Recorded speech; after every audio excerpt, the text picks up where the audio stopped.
Uma boa noite a todos, sejam bem-vindos. Boa noite ao pessoal que nos acompanha pela internet. Hoje a gente vai ter, na palestra da noite, o capítulo 5 do Evangelho segundo o Espiritismo, Bem-aventurados os aflitos. E quem vai expor para nós será o Geiso. Então, nessa noite em que a gente se propõe a estarmos aqui, iniciando esse novo ciclo, que a gente possa, então, serenar nossos corações, a fim de que aquilo que for dito aqui possa fazer sentido em profundidade dentro dos nossos corações, para que a gente possa, então, trilhar nesse ano que se inicia a nossa jornada de transformação e, principalmente, de determinação para as mudanças necessárias que a gente precisa fazer. Uma vez que muitos de nós que aqui nos encontramos, viemos aqui por angústias, por incompreensões de nós mesmos, e que dentro desse percurso a gente encontra algumas dificuldades e a gente necessita se fortalecer para que a gente consiga, então, trilhar isso da melhor maneira possível. Então, todos nós que estamos aqui, que possamos agradecer a Deus a oportunidade e que na noite de hoje a gente consiga melhor entendimento, melhor compreensão, a fim de a gente, pelos nossos esforços, no nosso dia a dia, a gente possa abrir campo para receber ajuda, já que somos ainda tão necessitados de ajuda para poder fazer as nossas transformações. Imbuído desse sentimento, que cada um possa aproveitar da melhor maneira a palestra da noite de hoje e que tenhamos todos uma boa palestra. Que assim seja.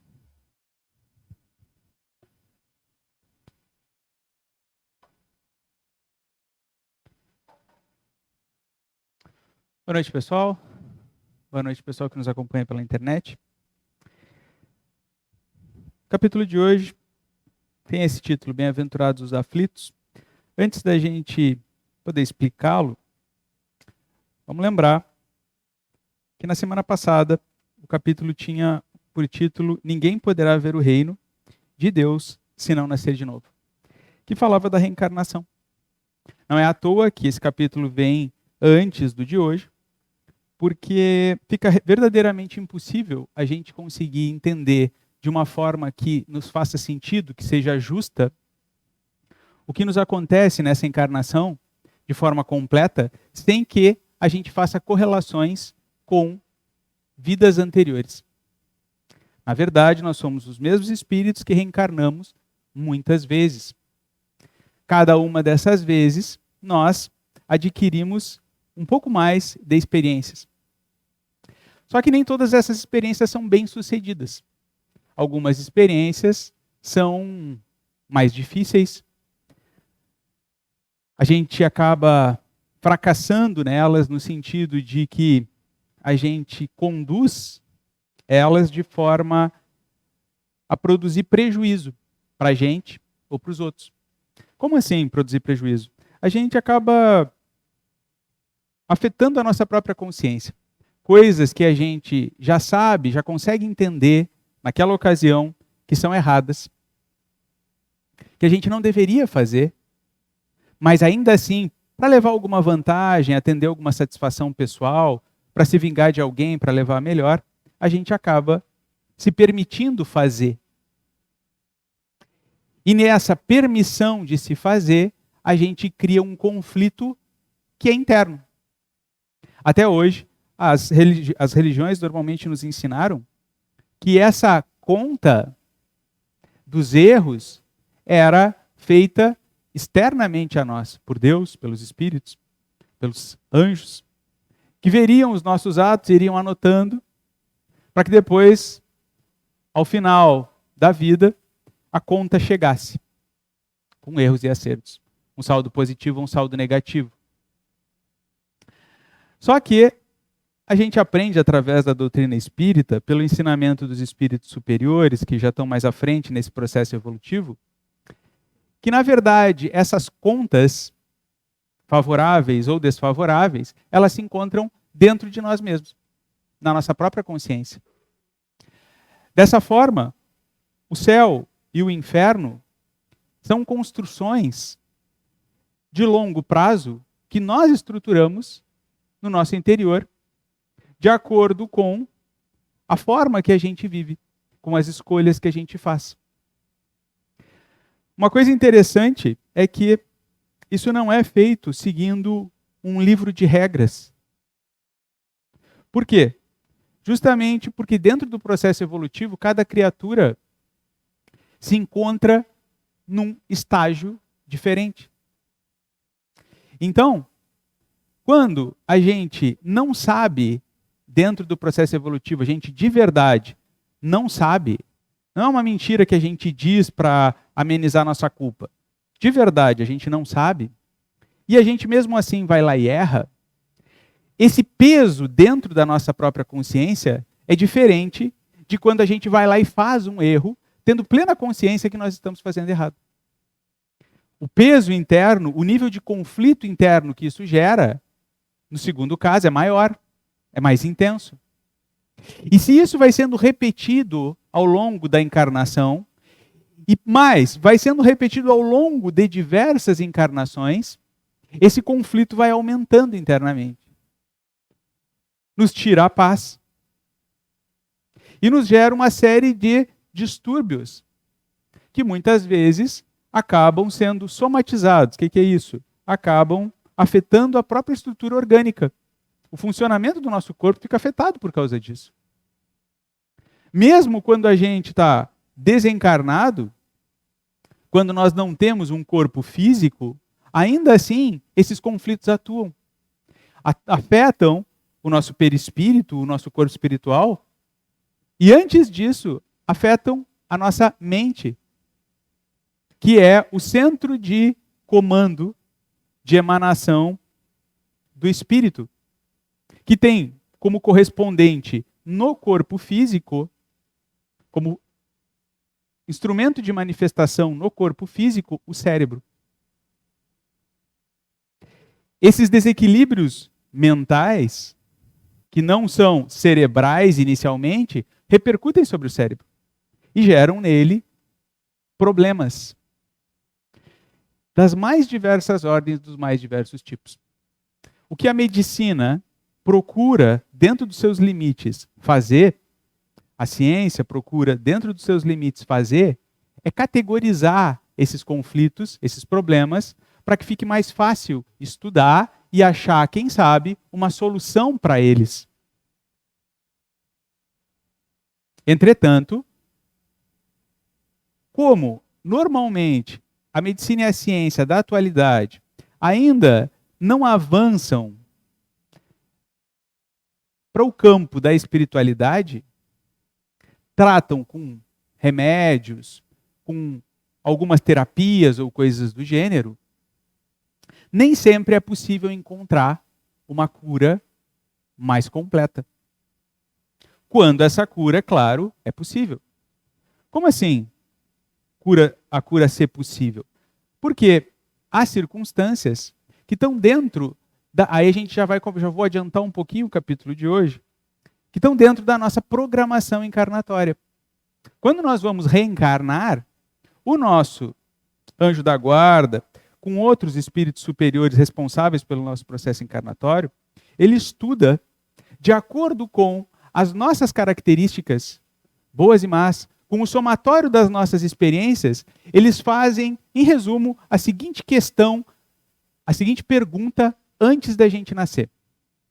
Qual é o ponto, qual é o estágio dentro do processo evolutivo que essa pessoa, esse indivíduo, se encontra agora? Para que a gente possa programar uma encarnação com todas as características corporais, aí entra a saúde, beleza, todos os tipos de problema ou de facilidade da programação orgânica, entra condições sociais, entra todas essas coisas, tá? Para que a gente possa programar todas essas condições, aonde ele vai nascer, com quem ele vai se relacionar, as pessoas que vão nascer com ele, para que ele possa dar o próximo passo dentro do processo evolutivo. notem que isso é diferente de pessoa para pessoa. Porque como cada uma chegou naquele ponto que se encontra, e que é diferente um do outro, a programação varia de pessoa para pessoa. E é aí justamente que se encontra a justiça divina. Porque é um processo individualizado. Ele não é um processo coletivo. É diferente do que, por exemplo, a gente faz quando a gente tem muitos filhos. E aí a gente diz assim, não, se um recebe, todo mundo tem que receber igual. A justiça divina não é assim. Ela leva em consideração o mérito de cada um, os esforços de cada um, as necessidades de cada um, para então programar da melhor maneira possível. Aí vem o capítulo da semana de hoje. Por quê? Da parte que ainda nos cabe completar dentro do processo evolutivo, e aí a gente pode englobar duas grandes questões. A primeira é o que a gente não sabe e precisa aprender. São experiências novas que a gente tem que viver, porque a gente simplesmente até hoje não entrou em contato com elas. E elas, ao entrar em contato com elas, a gente vai desenvolver novas habilidades, novas capacidades emocionais, novas coisas. A outra grande questão, além dessa, é o resgate do que foi feito errado. Se nas experiências anteriores, as que eu fracassei, as que eu produzi prejuízo, as que eu escolhi fazer errado, mesmo sabendo que estava errado, geraram um conflito dentro de mim, e isso tem gera uma perturbação interna, como fazer para que o indivíduo resgate isso e reencontre a própria paz, o próprio equilíbrio? Essas duas grandes questões são o que nós normalmente costumamos chamar de aflições. Porque é daí que elas virão. Se eu não estou com nenhum problema material, não está me faltando dinheiro, não estou sem saúde, não tem ninguém dos meus conhecidos que esteja também nessas condições, está tudo aparentemente tranquilo. Mas muitas vezes a gente olha para dentro de nós mesmos e a gente não está bem. A gente não se sente completo, a gente tem um vazio existencial, a gente tem uma série de dúvidas, de medos, problemas no sentido de como se relacionar com as coisas. Será que eu vou perder? Quanto tempo eu vou conseguir manter essa estabilidade, essa aparente serenidade material? E aí eu luto dia após dia, dia após dia, dia após dia, para tentar segurar aquilo, e isso me produz aflição. Me produz um estado alterado interno. Se eu peguei, e em encarnações anteriores, não nessa ainda, nessa encarnação eu fiz tudo mais ou menos, não fiz nada que me gere um grande arrependimento. Mas em encarnações anteriores, sim. Eu não tenho acesso a isso, eu não me lembro disso, porque o cérebro desse corpo é novo. E eu não tenho acesso direto às informações que estão no meu espírito, que estão lá guardadas. É o que a psicologia chama de inconsciente. Eu não tenho acesso a esse inconsciente, a esses arquivos que estão lá. Mas não é porque eu não tenho acesso consciente, ou seja, que eu não me lembro disso em detalhes, que esse conteúdo interno não me influencia. Então, muitas vezes, além dessas preocupações mundanas, dessas preocupações materiais, se soma a isso, com cargas variáveis de pessoa para pessoa, o peso dessa culpa anterior, dessas experiências anteriores. O que aumenta a aflição, o que aumenta o problema, o que gera mais falta de paz. Como que eu resolvo? Por que Deus permite? Muitas pessoas nos dizem às vezes, não, mas foi isso coisa de outra vida. Por que eu tenho que pagar? Isso é o que as pessoas dizem, como a pessoa pensa, né? Por que eu tenho que pagar por uma coisa que é de outra vida? E quando ela fala isso, ela se considera como se essa outra vida, esse outro corpo fosse outra pessoa. Ela chega a perguntar como se ela estivesse pagando a dívida de outra pessoa. E na verdade, nem é bem um pagar a dívida e nem é outra pessoa. É a própria pessoa, que simplesmente não lembra da dívida. Se eu for no banco e pedir um empréstimo, e depois eu me esquecer que eu pedi esse empréstimo, não é por isso que eu não devo. Mas mais que isso, por que é assim? Se eu sou o mesmo indivíduo, resgatar isso, me relacionar, encontrar as pessoas que se envolveram comigo nesse problema, é algo que vai gerar uma coisa interna que eu não tenho, uma conquista. Porque, afinal de contas, quando eu falei, é porque eu não levei isso em consideração ou porque eu não tinha. Como que eu adquiro? Entrando em contato com a experiência. Daí vem a reencarnação. Então, ao entrar em contato com a experiência, por mais desagradável que ela possa nos parecer, olhando de dentro dela, na verdade, ela é a melhor coisa que pode nos acontecer. Porque sem ela, nós permaneceríamos conturbados, culpados, atrofiados, impossibilitados de resgatar, de refazer e de adquirir novas coisas. Então é daí que vem a justiça das aflições. E aí vocês peguem qualquer caso que vocês quiserem. Aqueles que possam se enquadrar nas características atuais da vida de vocês, ou não. Coisas que vocês acompanham em outras pessoas. Mas todos os problemas que vocês estão vivendo, eles são fruto de uma ação de vocês mesmos. Se por acaso eu não tenho alguma coisa, me falta capacidade, habilidade, eu não sou uma pessoa muito habilidosa, assim, de muitas capacidades de fazer muitas coisas, de aprender muitas coisas, eu sou uma pessoa mais limitada. Por que eu sou assim? Porque eu nunca me esforcei. Aquela pessoa, o cara que vai lá e aprende, faz uma coisa, e faz outra, e faz outra, e faz outra, e vai aprendendo, e ele parece ter uma facilidade para fazer aquilo, aí a gente diz assim, não, ele é inteligente. Não, ele é esforçado. Essa facilidade que a gente chama de inteligente, ele conquistou. Lá quando ele começou, em encarnações para trás, ele não tinha isso. Se eu começar agora, é uma questão de tempo, até que eu venha a ter.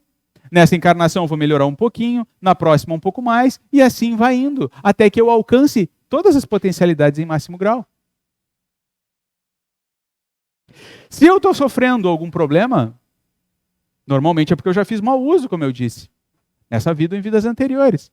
Então, nada mais natural que a experiência venha para que eu resgate. Então, é fruto da própria ação do indivíduo. Não dá para culpar a Deus, como normalmente se faz. Não, isso é culpa de Deus. Deus está me fazendo isso. Deus está me maltratando. Deus está me punindo. Eu não fiz nada para merecer isso que Deus está fazendo comigo. Não que eu me lembre. Assim mesmo, mais uma vez, não é Deus que está fazendo isso diretamente. A lei divina, a lei que rege as coisas, foi estruturada dessa forma. Porque é a forma que mais contribui para o processo evolutivo. As crianças vivem assim. Se a criança vai lá e mete o dedo na tomada, eu disse para ela, não mete. Ela vai lá e mete, ela leva um choque. Ela não mete mais. Por quê? Porque ela aprendeu que tem uma consequência. Então a lei que a gente tanto ouve falar de ação e reação, ela tem essas nuances, essas características. A gente vai lá, tem uma ação, e dessa ação vem sobre nós uma reação. Então, todos os problemas, absolutamente todos os problemas, e é importante que a gente veja dessa maneira, é por isso que a gente faz essa exposição aqui, a gente passe a enxergar eles sem fazer transferência para ninguém, sem dizer que é culpa de uma outra pessoa encarnada, ou culpa dos espíritos, ou mesmo culpa de Deus. Porque se alguma pessoa, mesmo encarnada, interfere diretamente, nos prejudica, a gente ainda poderia perguntar, por que essa pessoa está ali convivendo comigo? Muitas vezes a pessoa nem era para estar ali. Eu entrei num relacionamento frustrado em função de ilusões que eu tinha. Aí eu culpo a outra pessoa. Mas e as minhas ilusões que geraram isso? Então a gente precisa, em primeira instância, se olhar. Não para se punir, não para se martirizar, mas para se enxergar. para que essa aflição, esse problema, essa dificuldade, essa ausência de alguma coisa, nos leve a entender por que, para nós, para nossa individualidade, aquela circunstância existe. A partir daí, entendendo essa razão, a gente tem motivos de transformação. De buscar uma transformação. Buscar uma alteração na nossa forma de ver, e de viver e de enxergar a vida. Isso é muito importante. Sem isso não tem solução. Sem isso, nós viramos as pessoas que estão sempre pedindo a Deus, aos espíritos, que nos ajudem, que resolvam os nossos problemas, e na verdade a gente não quer nem muito que resolva, a gente quer que tire mesmo. Para a gente poder viver a nossa vida, as nossas ilusões conforme a gente quer. Não funciona assim. A gente pede ajuda a fim de ter forças. A gente pede ajuda para entender. Mas a gente não deve pedir ajuda para que alguém faça por nós. Porque senão não teria nem motivo de nós termos sido criados, nem teria motivo da vida mesmo existir. Se fosse para alguém fazer por nós, para que nós mesmos existiríamos? Encarnados ou desencarnados? Cada um realiza as suas experiências, cada um faz as suas escolhas. Aprende com isso. Os que aprenderem mais rápido como é que a lei evolutiva, a vida funciona, e se esforçarem mais na direção dela, chegam mais rápido à felicidade. Os que forem mais rebeldes, mais preguiçosos, vão levar mais tempo. Vão chegar lá, mas vão levar mais tempo. Vai chegar um momento na nossa vida em que a gente vai ter que parar e dizer, putz, eu estou errado. Eu estou sendo muito preguiçoso, eu estou sendo relapso. Eu estou exigindo dos outros. Tem uma razão para eu viver assim, para eu ser assim. Não é conversa para boi dormir. Realmente existe um processo evolutivo. E eu sou herdeiro de mim mesmo. Então eu tenho que me mexer. Quando eu fizer isso, essa mudança de postura interna vai acelerar o processo evolutivo. E uma dor, um problema, uma aflição, ela só existe enquanto ela cumpre uma função. Se a função dela sempre é ensinar, e sempre é, quando ela verdadeiramente estiver consolidada dentro do meu coração, não na minha cabeça, mas na minha forma de proceder, na minha forma de relacionar com a vida e com as pessoas, ela não tem mais razão de existir. Daí surgem as verdadeiras curas. Os verdadeiros milagres. Quando Jesus curava alguém, e que nós conhecemos isso como os milagres da Bíblia, na verdade, o que ele fazia? Ele pegava uma pessoa que tinha já determinados conflitos internos, que tinha suas culpas e estava ali sofrendo as consequências daquilo. E acelerava o processo de recuperação do indivíduo. Ele já tinha começado a entender, já tinha condições de ter uma vida digna na qual ele não cometesse os mesmos erros. Tinha condições. Se ele faria isso ou não é outra questão, mas ele tinha condições. Tanto que Jesus alertava ele, olha, vai, mas não volta a pecar. O que é isso? Não volta a cometer os mesmos erros, porque senão tu vai voltar para a natureza dos mesmos problemas. Mas ele tinha condições, então Jesus acelerava um processo que ele já tinha começado, dentro de si. E que qualquer um de nós, encarnado ou desencarnado, mais uma vez, está sempre apto a fazer. Qualquer momento é momento disso. Qualquer momento é o momento de se enxergar, de começar esse processo de transformação. Mas para se enxergar, tem que se enxergar. Se enxergar não é uma coisa muito fácil. Não é uma coisa muito rápida. Não é uma coisa que sirva, que a gente possa pegar os outros como comparação.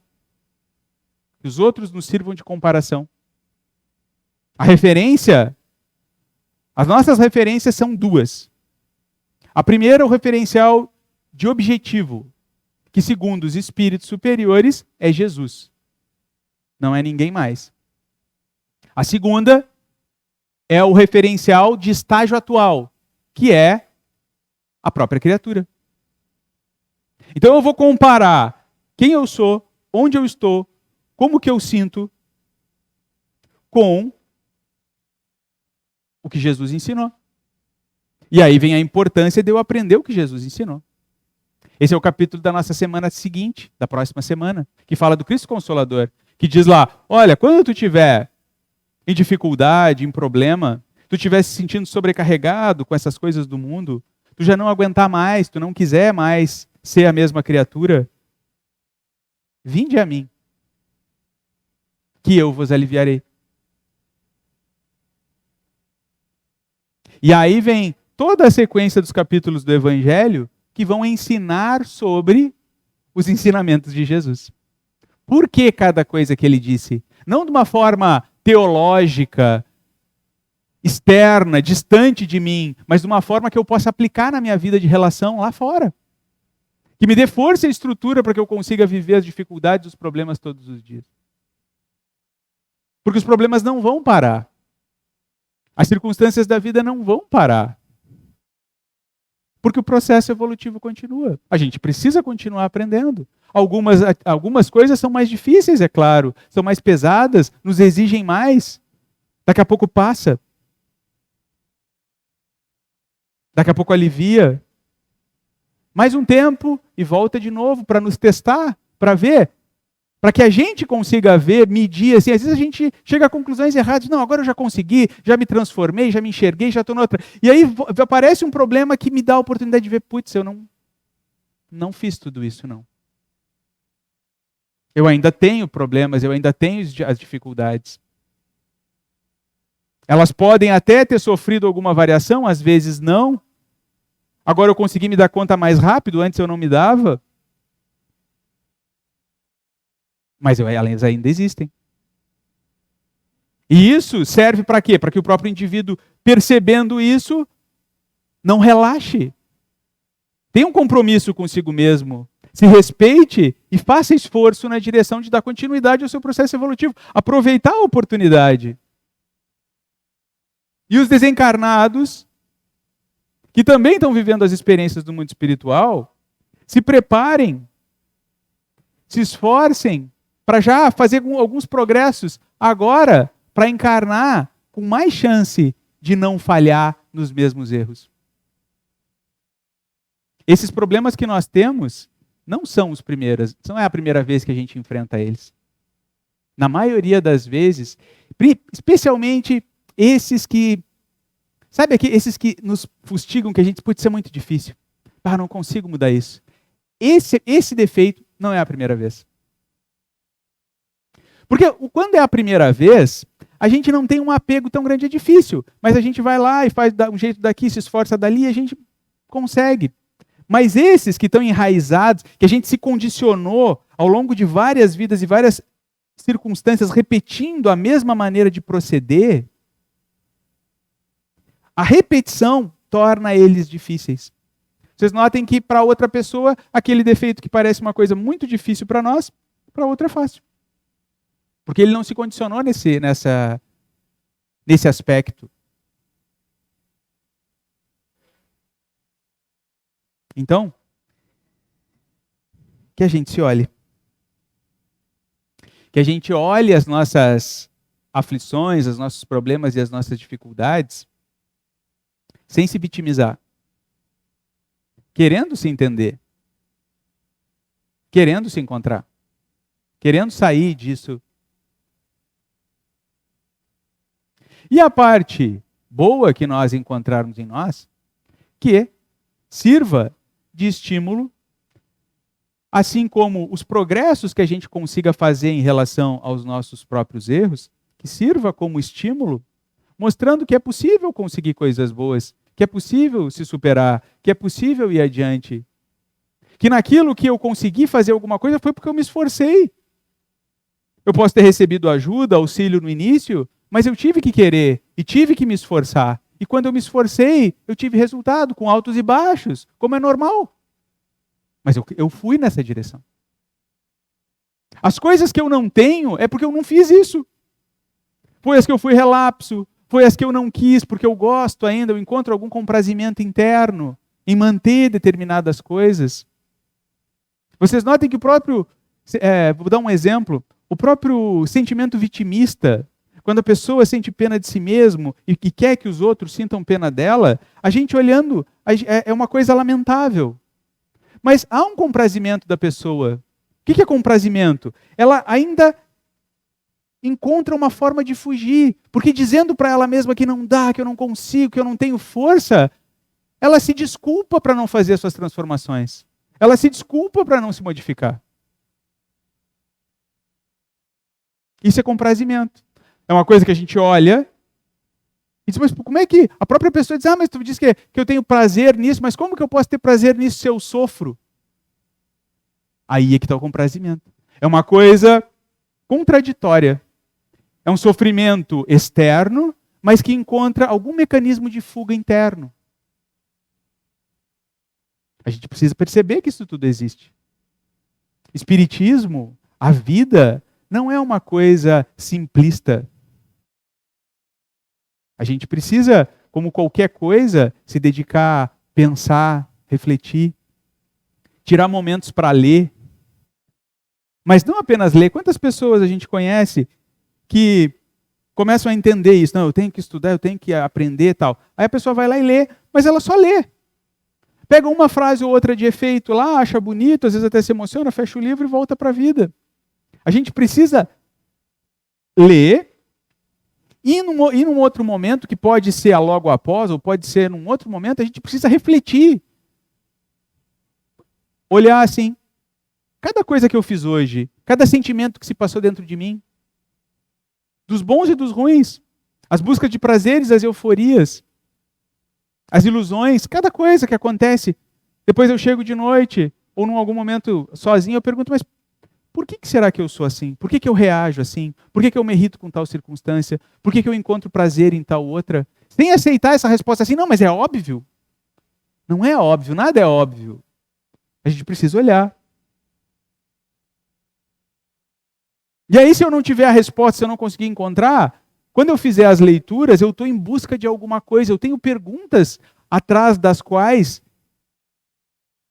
eu estou buscando respostas. Se eu vou ouvir uma palestra aqui na internet do Divaldo, lá, por exemplo, eu estou atrás de respostas para mim entender a vida. Então, quando eu encontro, aquilo é uma coisa que me faz bem, aquilo é uma coisa que me dá uma satisfação, uma alegria. Eu não encontro mais só alegria e satisfação em ter um prazer aqui, em comer alguma coisa ali, em beber lá, em fazer sexo não sei aonde, que são prazeres puramente materiais, que nos escravizam muitas vezes.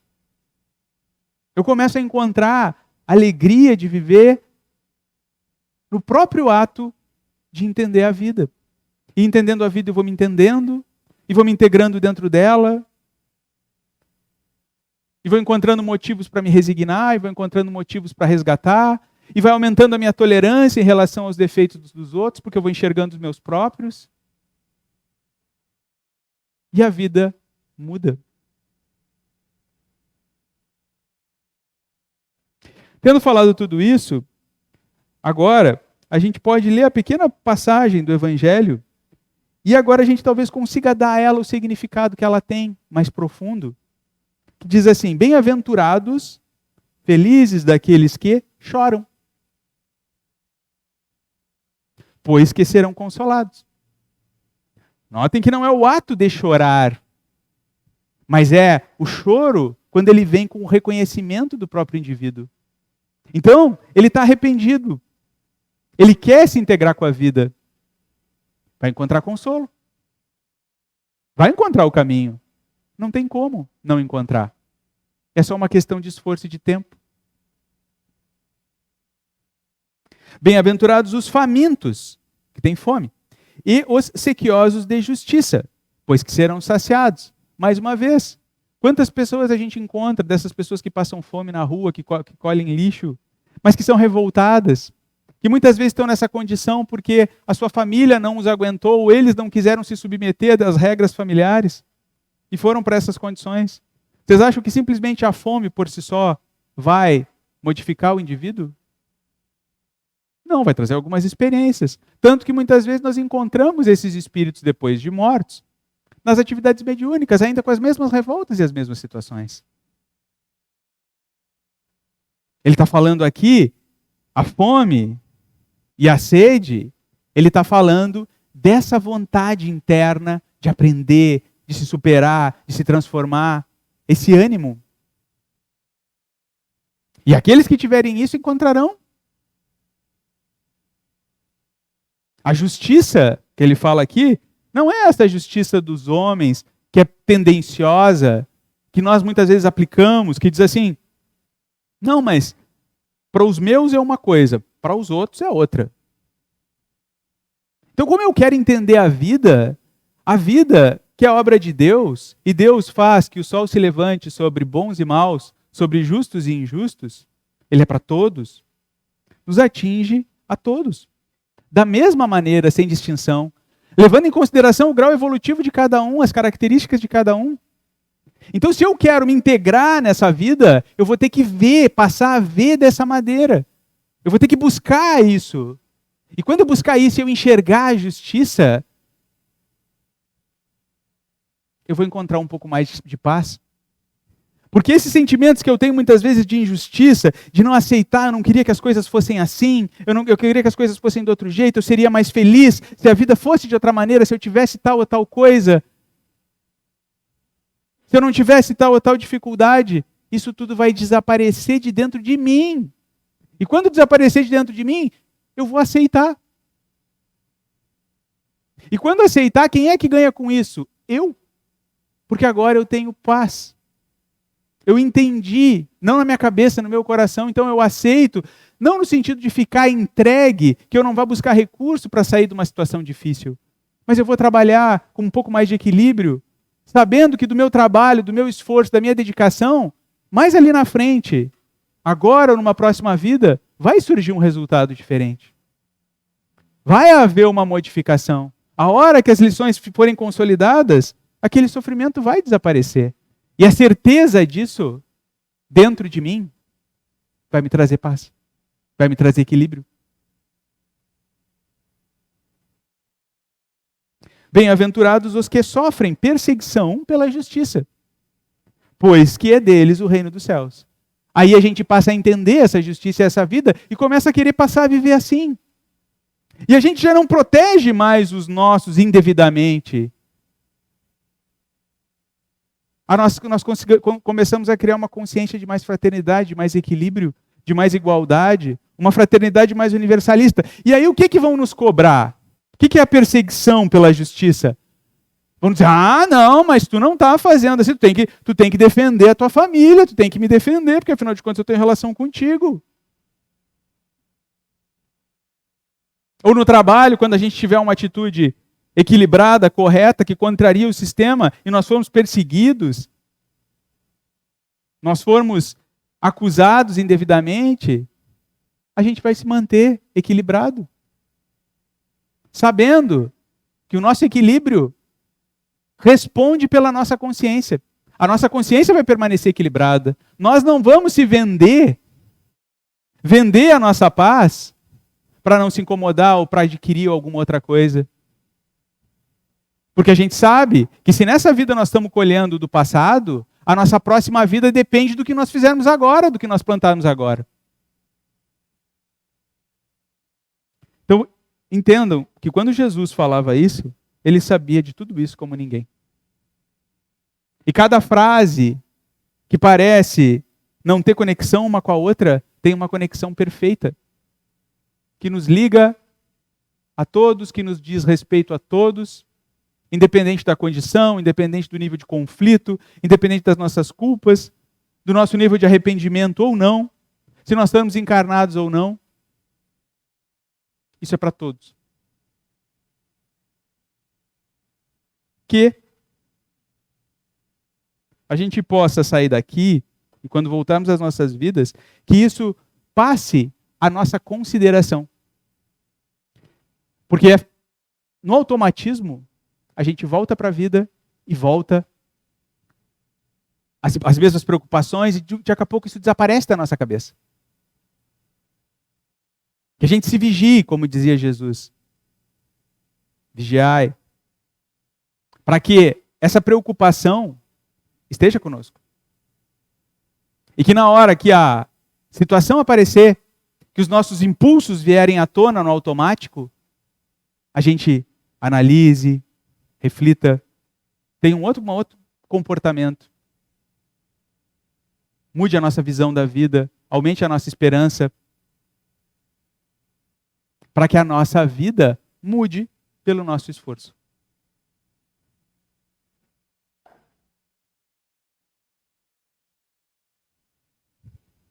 Ao pessoal de casa, então, a gente se despede, desejando uma boa semana e até uma próxima oportunidade.